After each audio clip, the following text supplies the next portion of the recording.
In today's video, I'm going to teach you how to add textured backgrounds in Affinity Photo Affinity. We'll keep this simple and clear so you can follow along and get a polished result without any confusion. First, open Affinity and load the image of the subject you want to keep in the foreground. This will be the main focus of your design. Before you do anything else, make sure you're working in pixel mode at the top of the interface, not in vector. Pixel mode gives you the raster editing tools you need for precise selections and masking, which is exactly what this technique requires. Next, bring in the textured background you want to use. You can place it by dragging the file into your document or using the place or open options depending on your workflow. A quick tip: choose a texture that complements your subject. Paper grain, concrete, fabric, or subtle gradients all work well.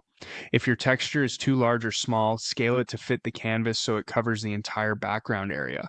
Now, select the selection brush tool. This tool makes it easy to paint over the parts of your subject you want to keep. Adjust your brush size as you go. Use a larger brush for broad areas and a smaller one for edges like hair or fine details.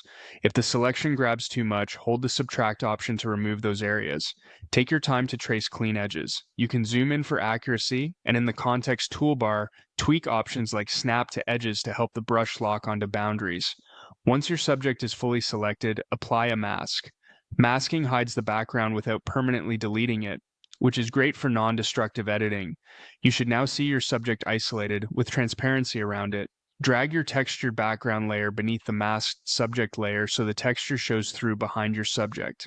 If needed, slightly reposition or scale the texture to create a pleasing composition, and consider lowering the texture's contrast or opacity if it competes with the subject.